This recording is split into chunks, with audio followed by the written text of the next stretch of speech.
There are so many wonderful pieces of trivia about the makeup, about the making of this movie. That's Oh, not sure. what Midnight Local is for. You're here to hear two people who know they're not smart discuss film and the things it touches. It's alive. Oh, it's alive. It's alive. It's alive. It's alive.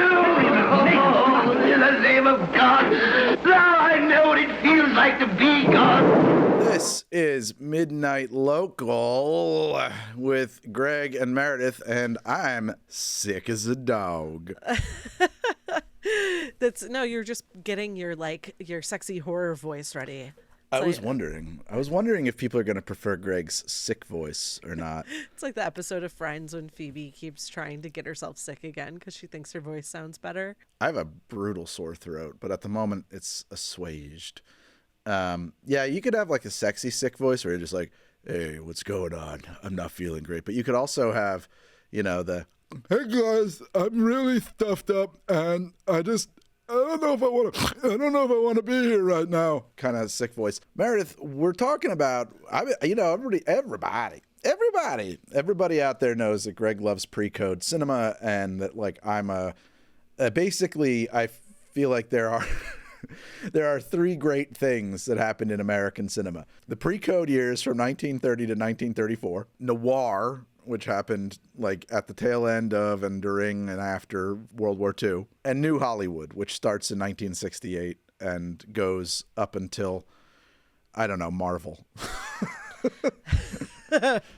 Well, we started to get into a conversation about pre-code at the end, I think, of the Night of the Comet episode. Oh, because there's so many film references like Red Dust in that movie. Right. Yeah. And we didn't necessarily put a pin in it, but decided that there were films that would allow us to explore that further.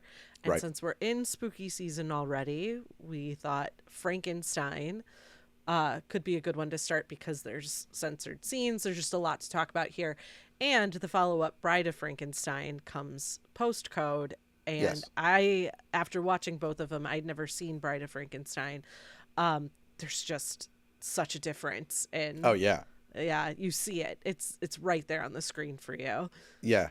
I think we should probably preface this conversation by explaining what the code is, because although a lot of our listeners and viewers might be in the know, many of them might not be. So let's work backwards. The rating system was created in 1968, which is also called the year that we broke the code, the breaking of the code. It was a movie called The Pawnbroker that is considered to be the death knell in the Breen Code or the Cinema Code or whatever you want to call it, the code.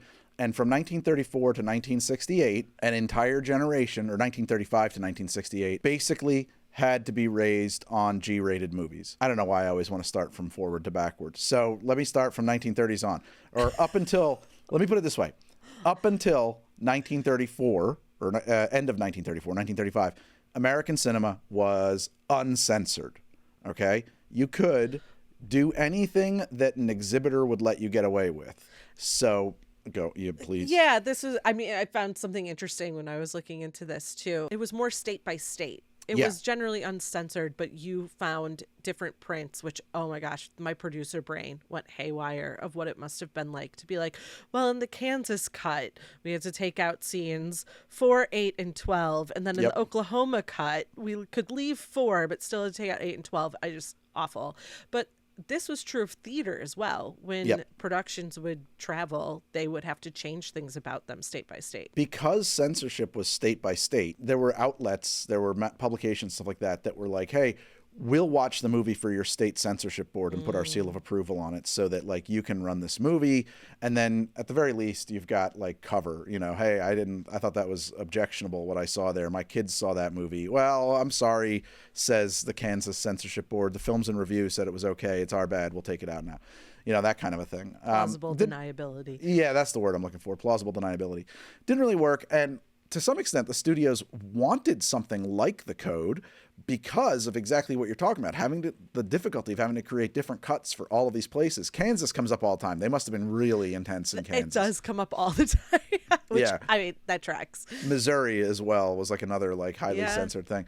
And I guess the studios really cared about the 144 people who lived in each of those states. They made really, well, that's awful. I mean, that's not true at all. St. Louis is a pretty big city. Kansas City is a big city, which is actually in Missouri, Kansas City. So we're only in Missouri there. I don't know what the big, Wichita? Yeah, Wichita is the big town in Half Kansas. of Kansas City is in Kansas. What ended up happening is that the Catholic Church got this guy Breen, Cardinal Breen, if I'm not mistaken, and or maybe there was a different cardinal. Honestly, I did a lot of research on this at one time, and now I have a horrible cold. But there was a cardinal involved and a guy named Breen involved, and I think that the cardinal wrote a letter that basically said, listen, if Hollywood doesn't clean up, we are going to advise every Catholic in America to stop going to the movies. And they put a gun to the head of Hollywood. If you read, so there's the stuff that was explicitly in the code, and I'll touch on a few of those points in a moment here, but there was also stuff that wasn't explicitly in the code. Because Breen could basically watch your movie and be like, I don't really like the tone of this, and kind of just sort of come up with whatever he felt like. Yeah, like with any sort of rules or guidelines based on a moral standard, it's sort of like, just an example, the first thing I'm reading that is a general principle of the code. No picture shall be produced that will lower the moral standards of those who see it. Right. Okay. Who's deciding those moral standards? The Catholic Church. Exactly. And or politics, political interests too, because it gave them something. They're always looking for something that is social to fight over. Get people all riled up. Absolutely. Well, and so here's a couple of high-level items that come up on the code. One, there was a lot of stuff around crime. So you couldn't show police being shot or killed on camera. They could die off camera. They couldn't die on camera. You could not depict with accuracy how to perpetrate a crime. There's a great Cagney movie where he does a scam on a jeweler, where he basically bloodlessly cons this jewelry shop into giving him a $50,000 necklace without them even realizing it or something. And I'm watching the movie and I'm like, oh God, that would work. That would actually work. And it involved him finding someone in the society pages who he knew was going to be out of town for the month, because the society pages used to publish that kind of stuff, and then pretending to be their butler who was acting on behalf of the master of the house, and he had just enough information. And at that time, ladies could borrow jewelry if you were a fancy lady who showed up in the society pages. Be like, I'm thinking about buying it. Could you send it around the house? My man will pick it up. Oh, no problem. And he did this whole thing where he he ran a man in the middle operation, making this phone call to this person, to that person, making sure he was here to answer the phone in this voice. And when it was all said and done, he had this very expensive necklace free of charge. Well, and so this makes sense to a degree, right? Because I think in Breaking Bad, they don't tell you the real formula to make meth. And no, that's reasonable. You need The Whitest Kids You Know for that. I don't know if you're familiar with The Whitest Kids You Know. I know it. Yeah, comedy troupe. They had an episode. Yes, the comedy troupe. Yeah. They had a sketch that they did, which was a children's show, and he sang a song to kids about don't ever make meth, don't ever take bleach and mix it up in a pot with lye. Don't ever take bleach and mix it up in a pot with lye. Don't ever take the shells off a Sudafed, and it was the entire process. But actually, it's really funny. I have read that in that sketch, Standards and Practices said you have to put some bullshit in here. Otherwise, this is a real instructions on how to make meth. Which, that seems reasonable to me. Totally reasonable. Yeah. Very, very reasonable. I'm fine with it. This doesn't affect me at all. Right. I will say that taking stuff out like that necklace thing made movies less realistic. So that not so reasonable. People can imagine probably 1,000 ways to steal a necklace. But that's with all of these sort of morality rules, and when you get into putting principles, general principles on something, there's always a line, and it's never clear. And somehow the worst people always get in control of where that line is drawn. Or it's drawn differently for some people than for others, which is generally what happens. So just to proceed, no nudity, no, the criminals couldn't win in a film. They couldn't get away scot-free at the end. Right. Hence, no, the sympathy of the audience should never be thrown to the side of crime, wrongdoing, evil, or sin. Yes. And so as a result, you could not have premarital sex without punishment. You could not have adultery without punishment. I don't think you could depict divorce, actually. Obviously, no nudity. The use of firearms should be restricted to essentials. Yeah. Yeah. So Liquor, a lot of that stuff is so vague, you know? Use of liquor in American life would not required by the plot for proper characterization will not be shown, which they So essentially get pretty loosey-goosey on that one. Yeah, I mean, basically, unless you're doing a movie about an alcoholic recovering from alcoholism, then you're not going to have alcohol in the movie.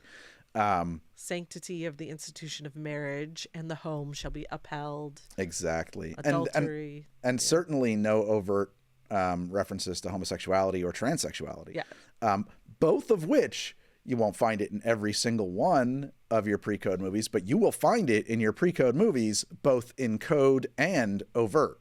Another thing, and I didn't really pick up on this either, and this is like a much more subtle shift, my wife did, and she was like, oh my God, like the minute 1935 rolls in, you lose all semblance of female characters who have agency of their own. Yeah. They immediately are either like femme fatales in the case of your noir films, and they do get some agency, but they have to be villains, or they're just like props, right? And those are like kind of your big blow by blows. Oh, communism.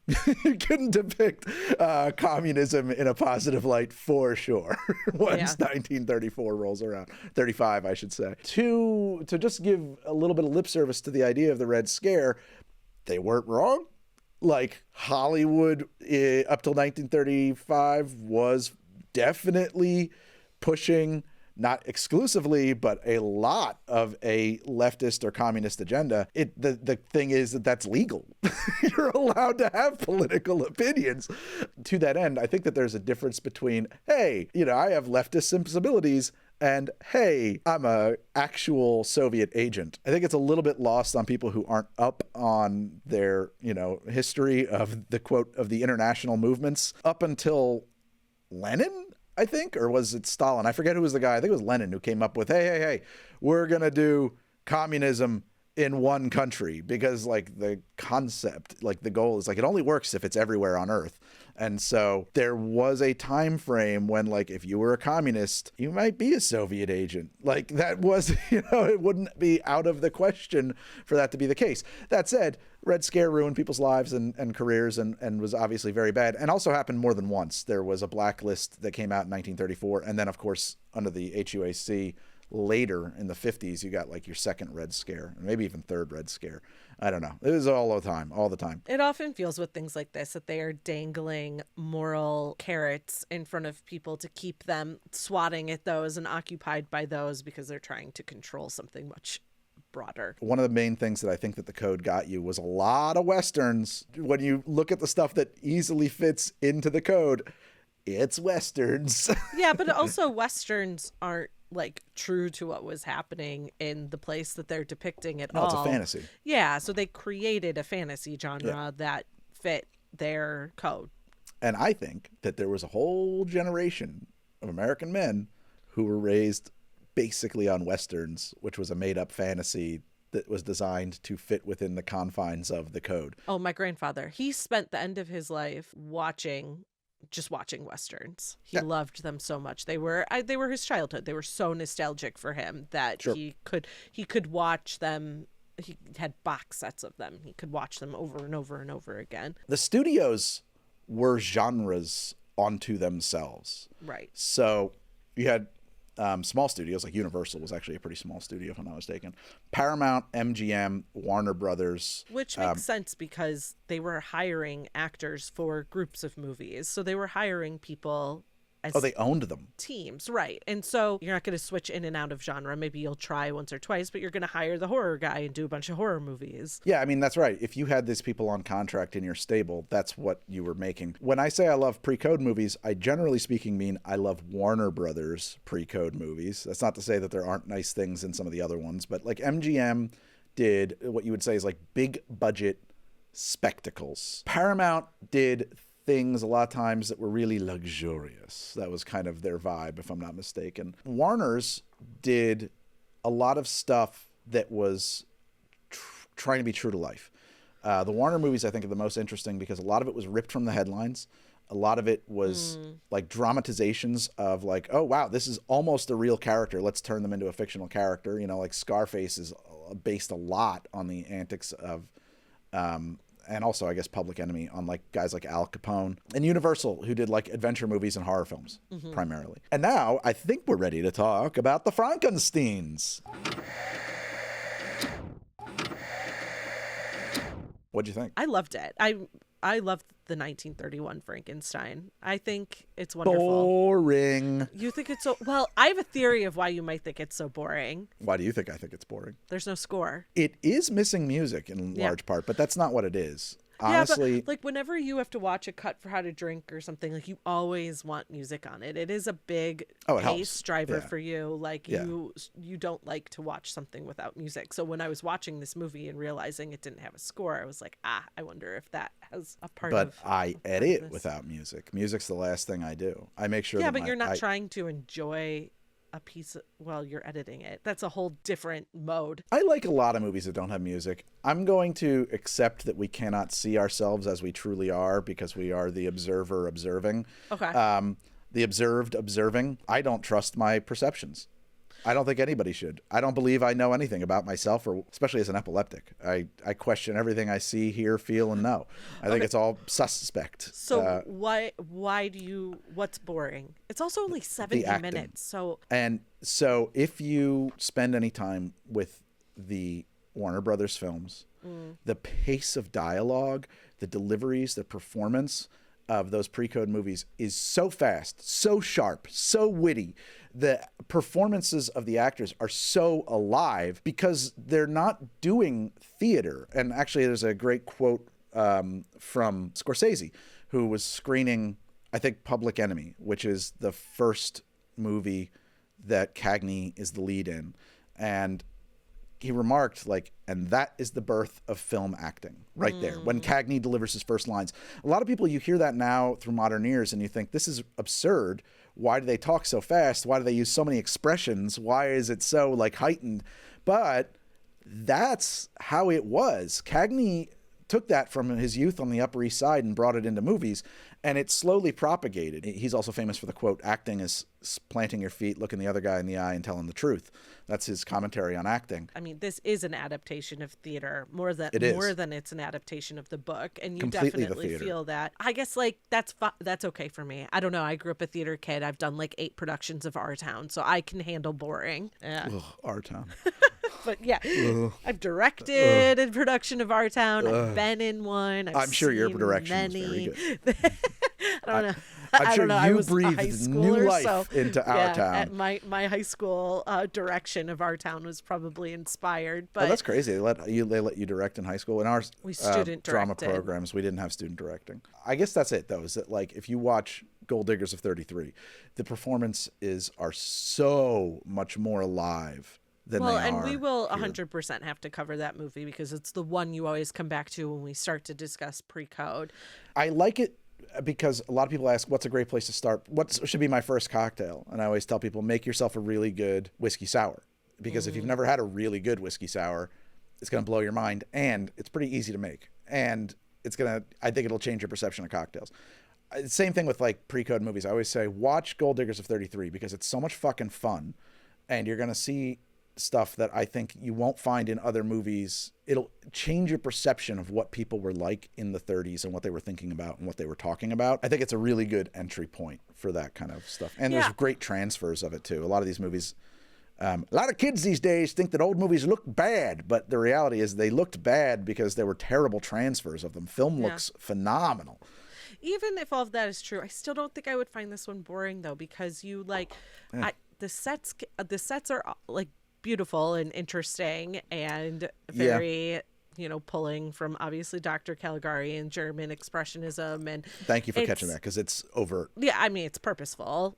You jump right into the movie and they're trying to steal a body, and then they go right to the school and they're stealing a brain. Like, none of it was uninteresting to me.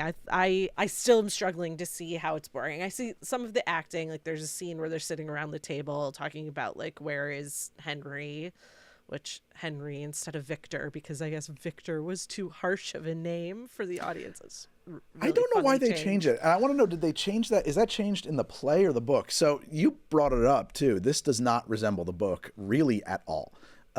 It's an adaptation of a stage production of the show, of the movie, of the book. And the stage production had departed from the book dramatically. Pretty dramatically. Yeah. And like, I don't know if the stage production has Frankenstein talking at all, but in the book he like waxes poetic about what it is to be a creation. He's a genius. Yeah, exactly. He teaches himself English, or whatever the language the book is supposed to be taking place in. Very clearly, this 1931 movie takes place in Germany. The 1935 movie, The Bride of Frankenstein, is in nondescript Europe. Yeah, I think this is supposed to be nondescript, but it's not. It doesn't. There are people dancing folk dances in lederhosen. Like it's Burgermaster is a guy. Like they don't got Burgermeisters outside of Germany. I don't know if like at some point someone just wanted to distill what we're supposed to see in ourselves instead of worrying about what the monster sees in himself. It's like is more of a commentary on like where Mary Shelley, I think, had a great interest in how parenting created a child or a person. And I think that as people adapted this work, they had more interest in like how people react to the monsters they create. Like how people make it worse, how people refuse responsibility, and then like mob justice quickly takes over. Sounds right. Yeah, I mean, I don't know. Yeah. Did you read Frankenstein? In high school. I haven't read it since. I read the Cliff Notes in preparation of this, and go ahead. I did not read. I've never read the book. There's this like joke that I've seen where people point out, no, but Frankenstein is the monster. Because like for years people corrected people, it's not Frankenstein, it's Frankenstein's monster. And then people are like, no, but Dr. Frankenstein is the monster. I don't know if I get that, honestly, either in the movie or from what I know about the book. But I mean, he's awful. Why so? Why is he awful? Yeah, why so? Because qualify that. He completely abandons his responsibility to anything, and he does it in the beginning. All the dialogue is setting up in the beginning. He's abandoned his family, he's abandoned his fiance, and I think that's so that you shouldn't be surprised when he also abandons the monster. But in the book it's so much more overt. Like he literally sees this thing and is like, holy shit, and runs away. Like he has no interest in even trying to deal with the problem. In the movie, he spends most of the book running like around the world. The monster is following him around the world. Right. It starts in Antarctica, if I'm not mistaken. He is attempting, like, he sees the monster. He realizes he can't control it. He locks it away in a dungeon, traumatizing the monster, which you've created. So, in my opinion, now you're creating a much bigger problem than you had previously. After this monster kills his lab assistant and friend, he leaves it in the hands of somebody else to get rid of and goes off to get married, moves on from the problem completely.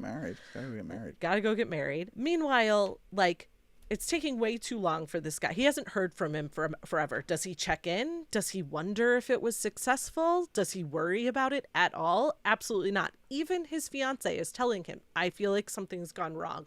We should have heard from him by now. Gives him the exact scenario that has probably played out, i.e., he's probably killed that guy. And Dr. Frankenstein's just like, does not want to see it, does not want to deal with it, does not want it to be his problem. He's awful. He's horrible. And then the whole town is like, poor you.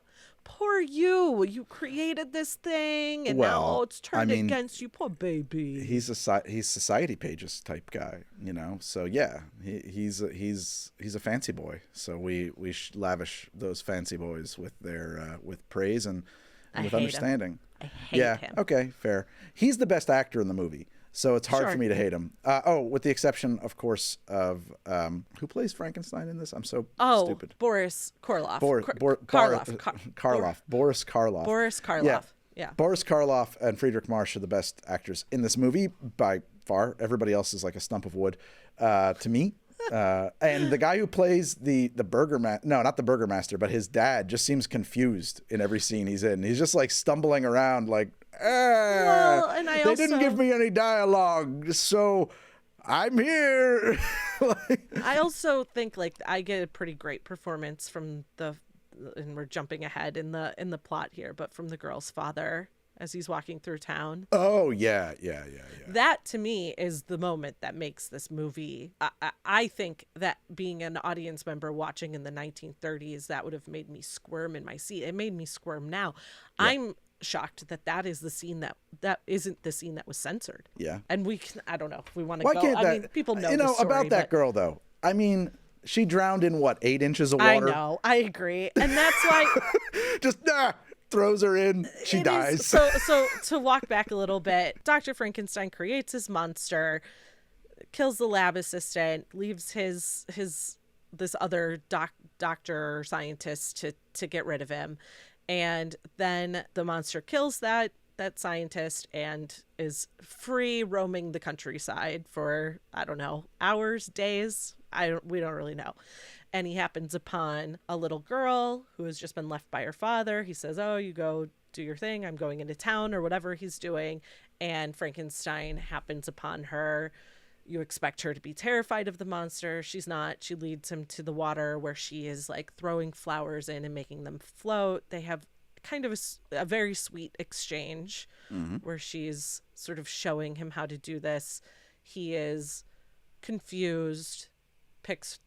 Picking her up and throwing her into the water is like a part of this game or a natural progression, or just doesn't understand what that will result in.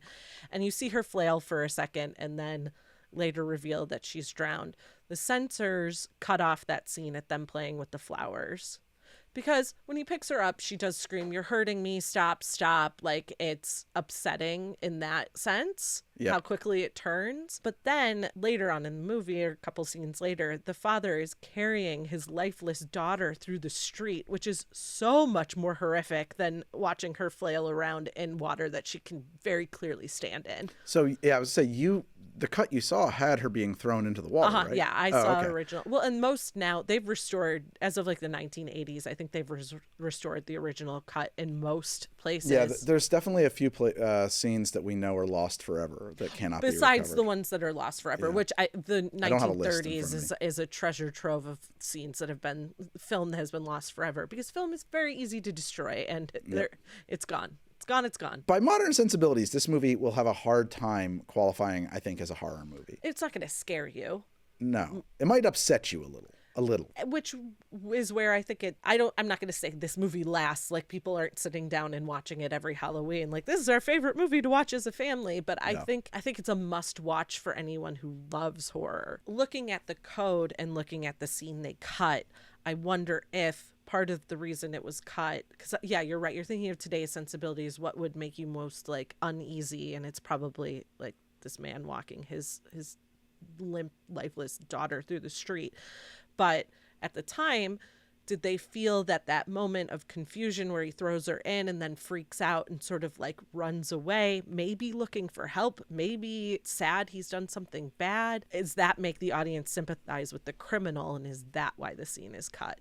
That could have been a pre-code thing. Yeah. I mean, in a pre-code, that wouldn't have been a problem. But after 1934, it would have been a problem. But I think the scene was cut. It was released in some states. It was cut. Yeah. Right. But then when they re-released the movie in like 1938 or whenever they re-released it, this scene was cut. Along with the other famously cut scene is when he says, he's saying like, Oh, I I'm am like a God. god. Yeah, which that, of I course, feel like what God must feel like. right. Yeah. And of course, we understand why that was cut post-code. You can't say things like that.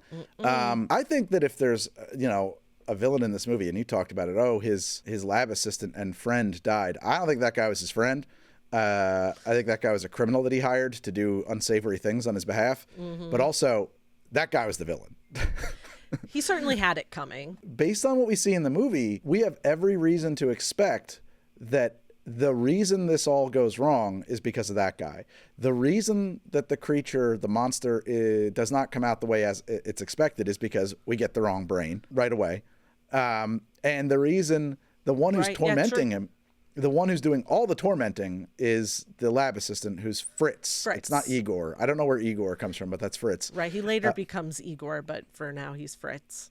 In like later, Not he, but that character. That character becomes Igor. Yeah. I know it's Igor in Young Frankenstein, the Mel Brooks movie, but anyway, he's just like assaulting him with a torch, and Frankenstein, Dr. Frankenstein, is like, get away from him. Stop that. You're upsetting him. And Fritz is like fighting his way past Dr. Frankenstein to swash at him with a torch again. Dr. Frankenstein sort of excuses the death of Fritz by saying, like, Frankenstein never liked it. He didn't like him. He was driving him nuts anyway. So maybe there's still some good here.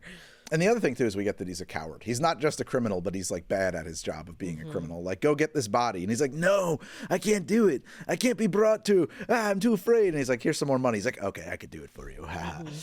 He suddenly finds his courage. The other question I have, too, is, and I don't know, is this the first appearance of an angry mob with pitchforks and torches? I wondered that, too. If mob justice had to have been a theme in other movies before Silence this. definitely had that. Yeah. Oh, yeah. Does it happen in, like, Birth of a Nation? Isn't there something with, like... the whole movie is that, essentially. That's exactly where I was thinking. I was like, you can't not have torches in Birth of a Nation. It's maybe not pitchforks, but... You brought up the set design. It is cool. Yeah. It's really cool. The birthing of the monster scene is fantastic, where we get all these cool gadgets and stuff like that. And they hoist him up into the... It's very... I wonder if any part of Back to the Future harnessing the lightning to hit the clock tower to give power to the car came from Frankenstein being brought to life using the power of the lightning. It's impossible to say that it wasn't. You know, like when you're talking about these conscious or subconscious. Right. Yeah. When you're talking about these, if you look at evolution, you could trace everything back to common ancestors. If you look at like these early movies, I think it's the same thing. Like you could trace everything back to a common ancestor if you work on it. Especially something that's stuck, though. It's like this would have been and has been something that is stuck in people's brains forever. I mean, anyone who analyzes this movie is like, this is where you get Frankenstein. No one's ever changed how Frankenstein looks. So I don't think we need to like belabor that point. But would you like to belabor that point? I would. You get a very different look of Frankenstein so Frankenstein's been adapted a bajillion times, but like Mary Shelley's Frankenstein with De Niro in it, totally different Frankenstein, much more book accurate, although still not 8 feet tall.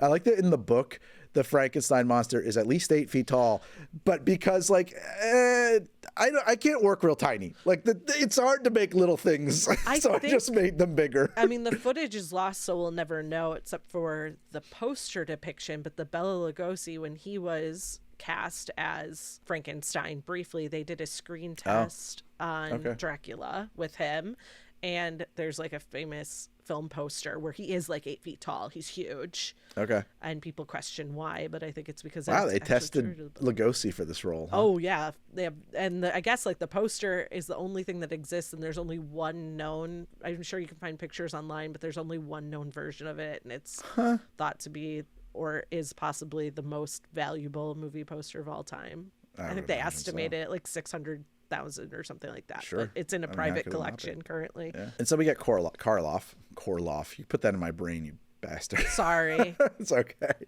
Yeah, and what I'm glad that guy got a career after this, because he's credited as ? So I think that was a theater thing.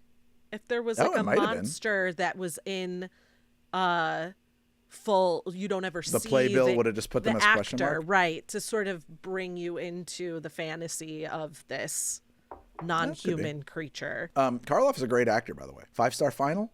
Is It? Great movie about newspaper business, and he's in that. Where is that in his career, after or before this? After that. Okay. As far as I know, this is his first role, and I've heard, in fact, that he was like a truck driver on set on the studio lot. Yeah, I think he'd been trying to break in, but nothing had taken out. He's like 40 when he gets this role. Good for him. And I hope guess for all of us. James Whale. So yeah, he's like 40, and James Whale sees him in the commissary famously, and thinks that he looks right for the role, which I guess Karloff was always kind of insulted by, because he was thinking he looked like really spiffy that day. And James Whale was like, "You, sir, are a monster." He did get, I mean, Karloff got to do lots of wonderful acting, so, or at least some, you know, you see him in other movies, and he's generally good in it. Don't him and Lugosi kind of become like fake Hollywood rivals, going after similar roles? And I think they act together at some point. Lugosi had a serious drug problem. And so, I didn't know that. Oh yeah, he had a horrible morphine addiction, and honestly his career was heavily impacted by it. That's why he was working with Ed Wood, Bela Lugosi, because nobody else would work with him, and he needed drug money. Oh, I did not know that story about him. Yeah, it's sad. Yeah. It's sad. We got to talk about Bride of Frankenstein. One, it's way closer to the book. It's like book accurate by and large. Make Me a Mate is a plot point in Frankenstein. It also opens with establishing this is a book. This does not actually happen. Hi, I'm Mary Shelley hanging out with my dual Oh my God. Yes. lovers. Oh my gosh. I could do a whole episode just on Mary Shelley, but I want to hang out with her so badly. Like there's not enough. I don't. There's not. Well, gosh, her and Lord Byron and Percy, her husband, just seemed like they had a summer. But also, like, I think I had more than a summer. Lord Byron's like daughter was like one of the early people in like computer science. It just seems like they were cool people who were into cool things, produced cool children. Like I don't know. I wanna go hang out with them. They were real poly. I know. I mean, they were progressive. They were living free. They were like doing it. It's never who you want to be poly that's poly, though, you know. I don't know, have you seen pictures of all three of them? That's a song. Maybe that's a comedic song. I know. Yeah. But it's very I don't know. Whatever. I'm not gonna. I will, but not today. I'm not coming after the poly people. I got other fish to fry at the moment. Go look at their pictures. They're all beautiful. Good for them. How wonderful. They're just like hanging out, writing. I was some takes on this. It's like there was a volcano that had erupted, so they were like in complete darkness that whole summer. It's not like how you think of it. So they were all like stuck inside because the sun was blocked and it was cold, and they were like writing horror novels. That doesn't sound like awesome to you. I don't know. I guess it is a devil's threesome, so it's not really your thing. I'm not into. I have no desire to have a threesome at all. It makes me very uncomfortable, and I don't know what to do in that scenario. Meredith is suddenly like, "Oh yeah, me." That's right, Greg. That's right. I have a weird. I get annoyed when people are like, "Monogamy's not natural." I feel like, hey man, that's monogamy erasure. I'm too bored. I'm too lazy not to be monogamous. Just let people find their own things, right? If it's monogamy, great. If it's poly, like, just live your life. And that's what they like. I mean, all right, I'm going to get into it a little bit. So Mary Shelley like meets her husband when she's 17. They go off and travel Europe together. She comes back pregnant. He was married previously. Shitty thing to do, but and like class. His wife killed herself, which a little suspicious about that. But anyway, they come back with child and were pretty ostracized after that for a while, which probably explains why they were moving around, but they were like having trouble making money, probably getting work, or just like finding their way back into society. I mean, as I say, they were society people. Did they really need to make money? At some point, maybe not. At a certain level, like having gainful employment actually at that time was like a bad look. Like, ew. Yeah. Ew. Well, and like disgusting. You have to work? Oh God. Which is interesting though, because her father was like an anarchist and had his own political following. I don't really know what he did though. Yeah. I see. I've tapped the surface of this. I'm sure if I go deeper, I'm going to go on a whole Mary Shelley thing after this. Yeah. Yeah, we could. You could do that. Mary Shelley. You read it here first. I'm like, Meredith's video essay I'm a little on Mary into Mary Shelley. Shelley. All right. Good for you. Anyway, we get this framing now where this didn't really happen. It's a book. Oh, and by the way, I have more to tell. And so we actually get to something that's much closer to the book. Here's the thing that's interesting about Bride of Frankenstein. It gets talked about as a celluloid closet film. Actually, I think it's even mentioned, and that's the reason I know this is because of the documentary/book Celluloid Closet. This is apparently an important part of gay cinema. There's all kinds of gay themes in here and motifs and yada yada. And honestly, I'm not the only person who thinks that this is a bullshit fucking assessment of the movie. Yeah. Well, so James Whale, the director, was gay and out in the 30s. Yeah. A point about that too. Yeah. It wasn't uncommon, at least in Hollywood, to be out and gay. It would just be uncommon to be out and gay on camera. That, but you could definitely be behind the scenes and be gay. Yeah. You couldn't be. I'm trying to think now. I mean, like nobody thought Ori Kelly was straight making all those dresses for people. He got plenty of work. I do think though that, like, especially because of post-code cinema, and this being something that is immediately post-code, queerness was hidden. So especially with a gay director, you're going to look for queerness in this film, especially well, it's a very post-code. modern interpretation, though. That's an interpretation that doesn't, I don't think, even get identified until the 80s. But, some essay. Right. And I am talking about the modern interpretation, though. Right. Okay. I thought you were saying that, like, okay, it's 1935. I've lost my gay representation. No, not at the time. There it is. It's in Bride of Frankenstein. Whew, but thanks, now when Jim. you're looking back at Bride of Frankenstein, also, like, sometimes things become a part of queer culture regardless of whether or not it was intended to be that way. Like Megan, the movie that came out a couple years back with, like, the robotic girl. The director has been asked about this, and she was like, I didn't see what she was doing to create this very queer-loved character. Sure. I mean, Wizard of Oz. It's like, no, nobody was making a gay masterpiece when they made Wizard of Oz. 100% true, yeah. So here's the thing. There was a few essays that basically laid this out. And when you read the connections they're making, it feels like lit analysis in high school, where you've got some highfalutin teacher and they're trying to come in with, like, this, literary discourse. Like, yeah, but why are these drapes that color? Yeah, sure. Can anyone in the class tell me? Oh, very good. Astute assignment. Very good. My favorite student just nailed it. Okay. All you dum-dums in the back. And that's exactly what James Whale, in what I was reading, I forgot this fellow's name. It was referred to as friend and confidant. And I feel like confidant had a heavy wink around it. Was basically their response to this was like, yeah, right, roomie, close personal confidant, and confirmed bachelor. Yeah. Kind of like, why can I never remember his name? I can always remember his name. I just can't remember now. Cary Grant. Yeah. He gay. He was like, that's fucking bullshit. I think he called it either horse shit or bullshit, and said James was gay. He was not making a gay movie except for the fact that he was the gay man making the movie. He had a camp sensibility. That's the gayest thing about that movie, is that he liked campy humor. But, like, no, he was trying to make a movie and then make the next movie and put food on the table. Like, no.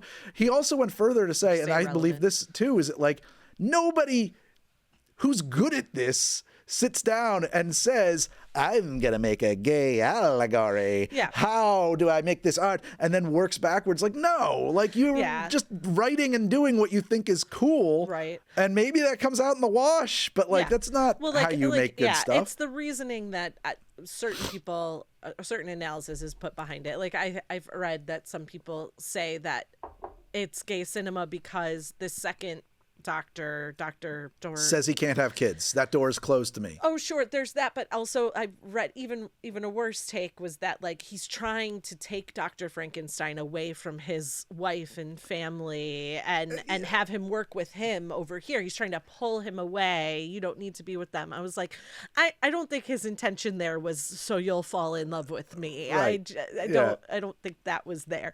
The other one is that Frankenstein refers to both the blind man and his bride as friend, implying that he sees no gender distinction between the God. two. I know. That's what I'm saying. Is that like, can you imagine like, Oh, God. a bunch of dudes smoking cigarettes, trying like fucking huffing Benzedrine, right? Oh yeah, okay, I'm on that 1930s speed. We got to write this movie. Wait, no, that's not secretly gay coded enough. We got to make this fucking shit gay. You know, like how do we make Frankenstein gay? We got to do it. You know, just like out of their fucking minds.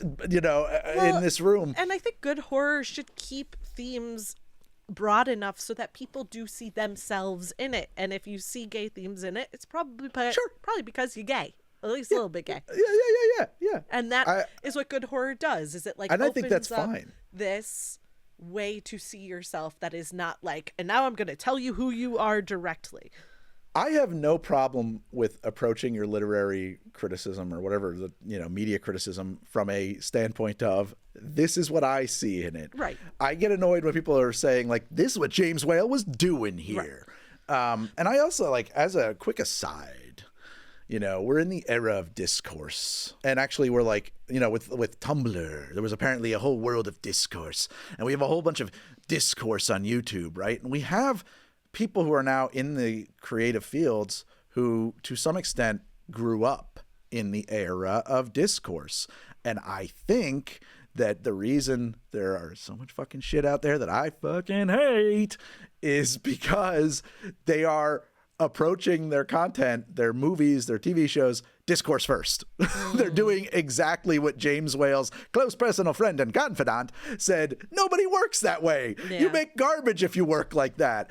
I saw somebody break down recently that like, oh, but that's not actually a drama. That's Oscar bait. Oscar bait is its own genre unto itself.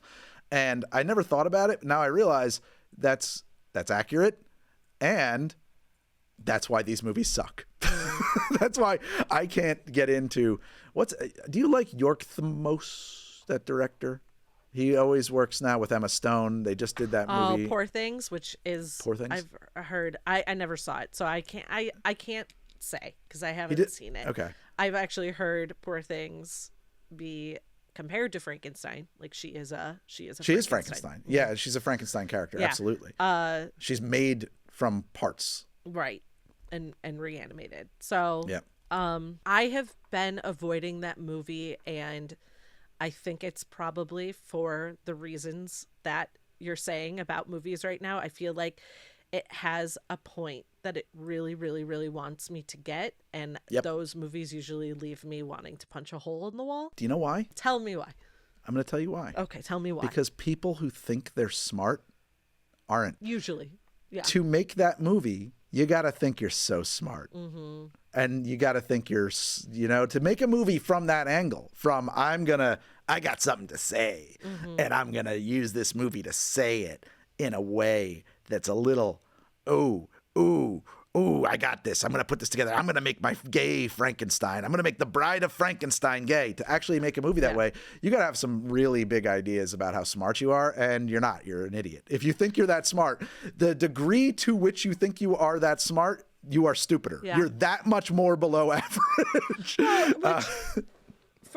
To credit James Whale on this maybe being a piece of gay cinema, the reason it would be a good piece of gay cinema is because that's not what he was trying to make. He was just making a fucking movie, man. Well, and like from his sensibilities, and then you get like the ultimate female horror icon at the end of Bride of Frankenstein. You think so? Okay. She's a fashion icon. Like she has become that because people with similar. She's a fashion icon?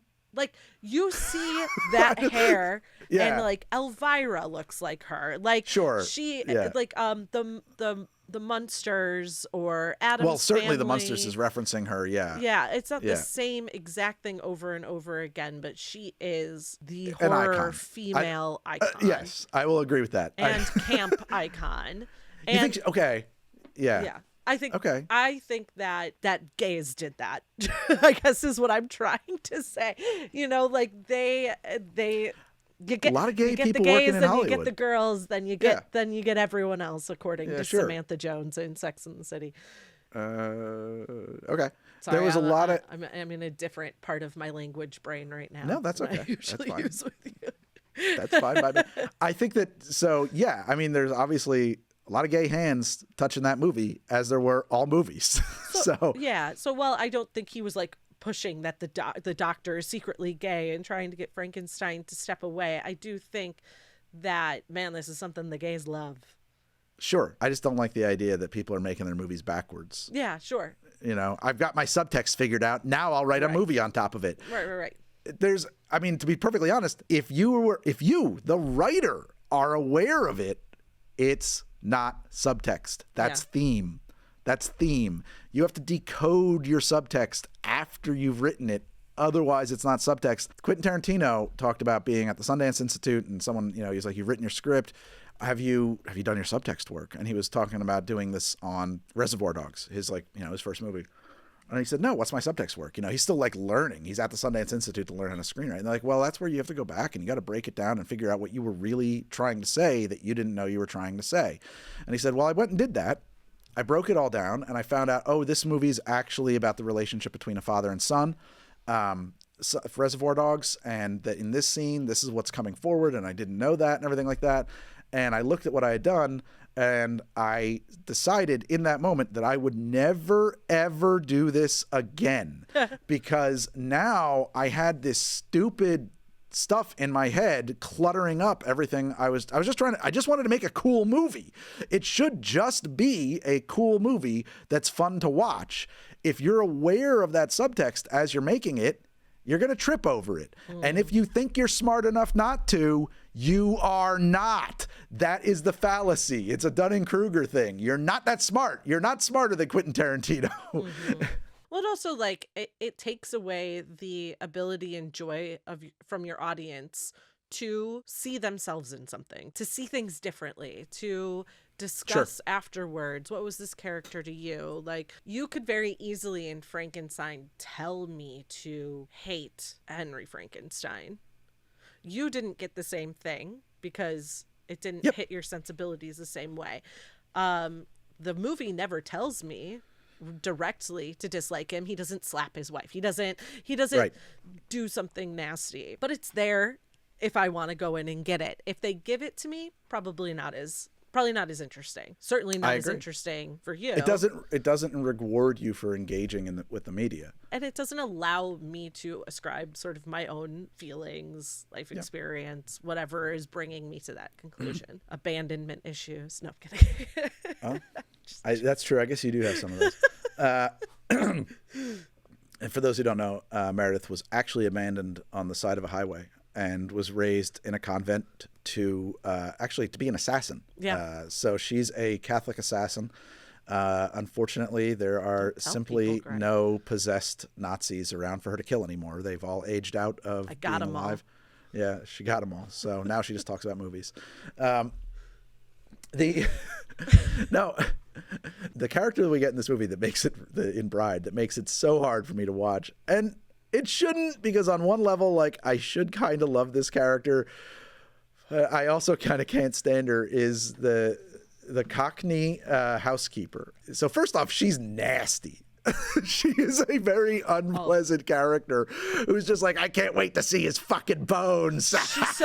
She also so quickly comes to the conclusion after a couple people ignore her. She's like, you can all die. I don't care. Like, she goes in to try and tell them that Frankenstein's still alive, and people are still busy and moving around, and people don't respond to her right away. And she's like, fine, die. All of you die. And it happens like instantaneously. But she's so over the top and such a queenie bitch, if I may, that when James Whale's close personal friend and confidant says that he had a predilection for camp humor, I can't help but feel like this is the character being spoken of. Yeah, I also feel like sometimes she's a little thrown in for the censors. Oh, interesting. I was feeling that when I was watching it. I can't think of any of the direct lines now, but she is the one to, like, very poignantly say, like, you can't play God. You can't do, like, she's given these lines that no natural character in the movie would have to sort of, like, make things okay. Yes, agree. So people, but also I feel like this performance is one that you would see on the Snatch Game. Yes. Also true. Also true. Yeah, that's very true. People have a much higher liking for this movie, and that was not my experience with the two agree. movies at all.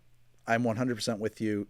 But it's really, like, just tonally, it's cool to see this pre-code, post-code comparison of the same director, same everything, same content. Because this movie feels not at all far away from the Three Stooges meet Frankenstein or something. Like, it is corny.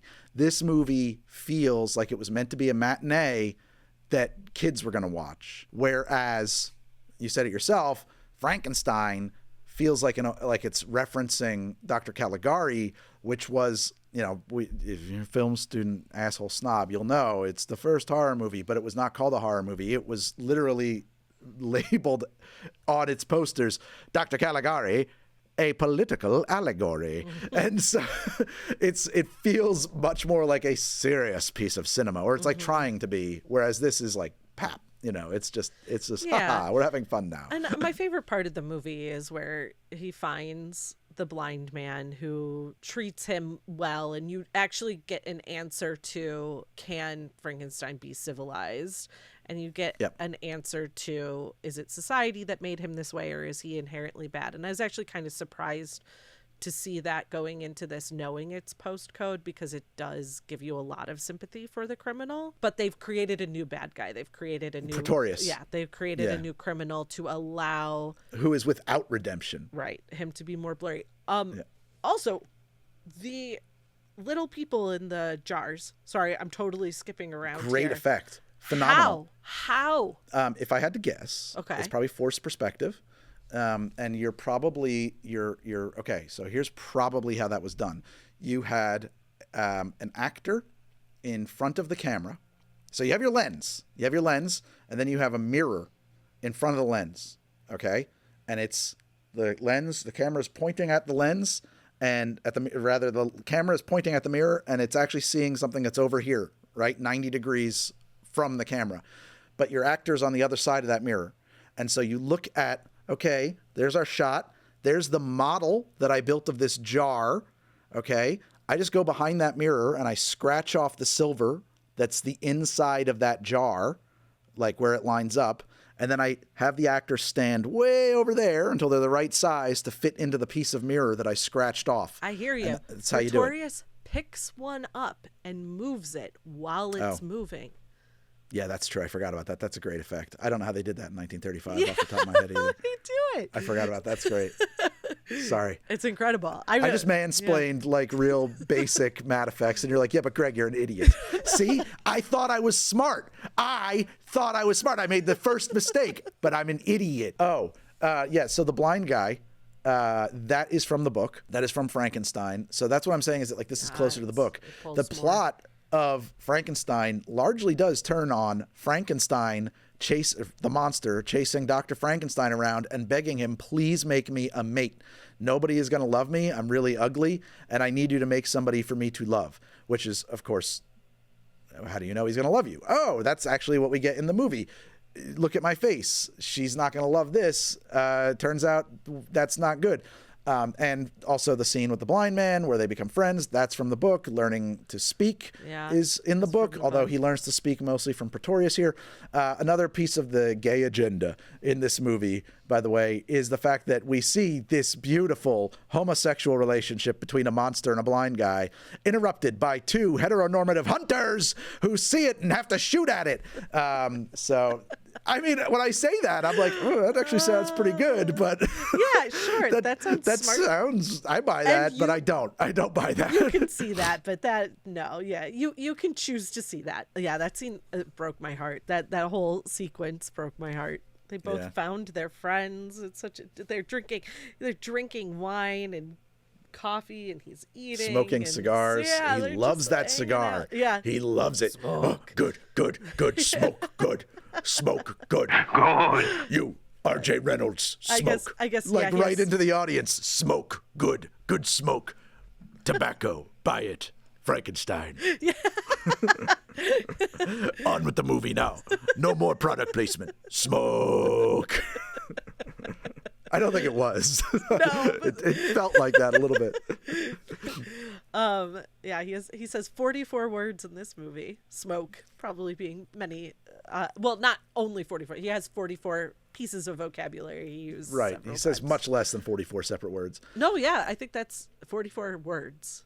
Oh, he has a vocabulary of 44. There you go. That's Okay, I thought he had 44 utterances, is what you were saying. No. Okay. And then we get the bride. She is on screen briefly. She moves like a bird. She's got that bird head, which is cool and affecting. Also, same actress as playing Mary Shelley at the beginning, Yes, which is why we get a credit of, once again, Bride of Frankenstein, question mark. Yeah. Elsa Lancaster. Yeah, there she is. And she is horrified by the monster, whom I guess she was built to love, which, honestly, I think there's much bigger things here to assume about what people thought about women back then when they were writing this. Although, actually, Mary Shelley fucking wrote that. That was her idea. So I don't know how close it is to what she... Oh, that she hated the monster that they were created. No, in the book, they actually never build a girlfriend for That Frankenstein. makes sense to me from her perspective. But they're trying to build a Frankenstein's bride for Frankenstein. Yeah. And Frankenstein is like basically running from the monster for the rest of his life because the monster's like, only you know how to make me a mate. Make me a mate. Do it, man. Do it. Do it. I feel like, so she would have been either pregnant while writing this or had just lost her first child as well. And I don't think we get enough female writers in history to talk about this enough, but having gone through pregnancy, I think it is an impossible thing not to be thinking of every, 20 minutes after you've gone through it. So that that happened to me. Yeah. Whoa. So that the idea that you create a creature from nothing, that then you are responsible for shaping how it exists in the world, had to have been on her mind in a lot of ways. And that's why earlier in this episode I said, and I know that she was had written some pieces or was very interested in the fact that children couldn't grow up, or the idea that children couldn't grow up healthy without a loving, involved parent, which probably had to do with her parenting. And her mother passed away 11 days after she was born. She was raised by a father. She was probably didn't have as much of a parent around. Not to say that her father was a bad father, but he would have had other things that he had to do, and there was no mother there to be with her all the time. So I do think, a lot of times when you talk about Frankenstein, you think playing God, creating a creature. How could anyone create something from nothing? And I'm like, well, women do it kind of constantly. And I always hate too is the takeaway from this is you shouldn't play God. And I used to hear that growing up. No, Greg, you'll be playing God, or people will be playing God. What were they up to? They were playing God. And I always feel like, yeah, we didn't even have the technology to play God until very recently. We haven't tested playing God out very much. Yeah. And in truth, we kind of have. I mean, antibiotics, that's playing God. Right. Right.